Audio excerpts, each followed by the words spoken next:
বন্ধুরা, মাছগুলোকে দেখো পরিষ্কার করে ধুয়ে নুন হলুদ মাখিয়ে রেখে দিয়েছিলাম কিছু টাইমের জন্য। আজকেও কিন্তু জমিয়ে খাওয়া হবে। তো আমি আবারও বলে দিই মাছগুলোর নাম কি, তোমরা অবশ্যই বলবে। আমি একটু হিন্দি দিচ্ছি, কেননা মাছগুলো গোটা আনা হয়নি, যে কারণে আমি কাটতে পারবো না এটা।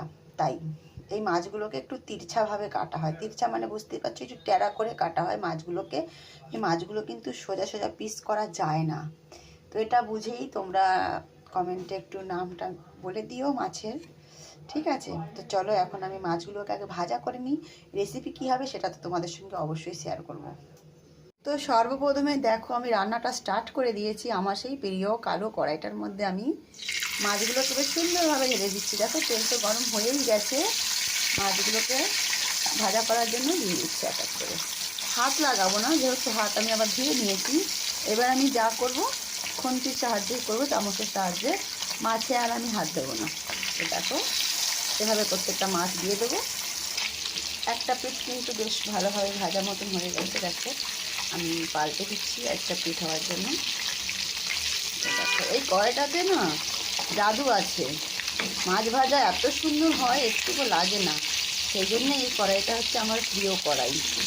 আমি এই কড়াইটাকে গত 25 বছর ধরে ব্যবহার করছি, বুঝলে বন্ধুরা। তার আগে আমার ননদ ব্যবহার করেছে, তারপর থেকে আমি ব্যবহার করছি।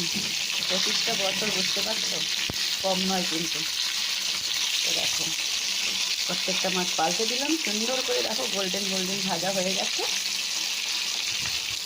দুদিকটাই বেশ ভালোভাবে ভাজা হয়ে গেছে। দেখো গোল্ডেন গোল্ডেন। এবার আমি মাছগুলোকে তুলে নেব। ঠিক এইভাবে সব মাছগুলো ভেজে নেব। তো ফাইনালি দেখো সমস্ত মাছগুলোকে আমি ভাজা করে নিয়েছি। এবার হলো রান্নার পালা। তো চলো রান্না করে নেওয়া যাক। এবার চলে আসলাম রান্না করতে। তো দেখো আমি গোটা গোটা সিমগুলোকে কেটে নিয়েছি একদম আগ পিচ, আর পরিষ্কার করে ধুয়ে নিয়েছি। এটা দিয়ে মাখা মাখা ঝোল বানাবো। এর আগে আমি একটা রেসিপি সিম দিয়ে বানিয়েছিলাম, ওটা হলো ফ্যাসা মাছের। আর এটা আজকে যেটা বানাবো এটা হলো চেলা মাছ। তো এদিকে তেলটা সম্পূর্ণ গরম হয়ে গেছে। আমি এখন এই সিমগুলো তেলে দিয়ে দিচ্ছি। সিমগুলো তেলে দেওয়ার পরে একটা মিডিয়াম সাইজের পেঁয়াজ দেখো একটু মোটা মোটা করে কেটে একসাথেই দিয়ে দিয়েছি। দুটো জিনিসই একসাথে মোটামুটি ভাজা হয়ে যাবে। এবার দিয়ে দিচ্ছি পরিমাণ মতো লবণ। যতটা গ্রেভি রাখবো ঠিক ততটা হিসেবে। তারপরে দিয়ে দিচ্ছি হাফ চামচ হলুদ গুঁড়ো। এবার একটু ভেজে নেবো দুটো জিনিস মিক্স করে। সিম আর পেঁয়াজগুলো বেশ ভাজা ভাজা হয়ে গেছে। এবার দিয়ে দিচ্ছি একটু আদা রসুনের পেস্ট ঘরে বাটা। এটা একটু ভালো করে ভেজে নেব। আর দিয়ে দিলাম পরিমাণ মতন একটু লঙ্কার গুঁড়ো। যেহেতু আমরা স্পাইসি খাই, তোমরা সবাই জানো আমি যখনই রান্না করি স্পাইসি করি, তো সেরকম হিসেবে লঙ্কার গুঁড়ো দিয়ে দিলাম। তোমরা তোমাদের মতোই দিও, যতটা তোমরা খেতে পারো।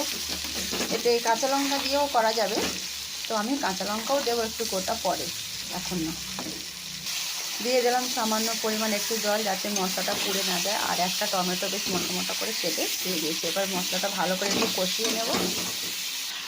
মশলাটা কিন্তু বেশ ভালোভাবে দেখো কষানো হয়ে গেছে, তেল ছেড়ে দিয়েছে। এবার আমি এতে পরিমাণ মতো জলটা দিয়ে দেবো, আরও একটু দেবো।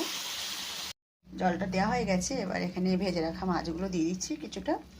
আর আরেকটা রেসিপি করব, সেটাও তোমাদের সাথে শেয়ার করব।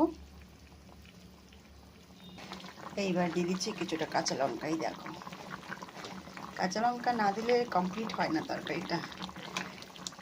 খাওয়ার সময় কাঁচা লঙ্কাটা ডলে খেলে ভাতটা ভীষণ ভালো লাগে খেতে আর কি, একটু ফুটে উঠে।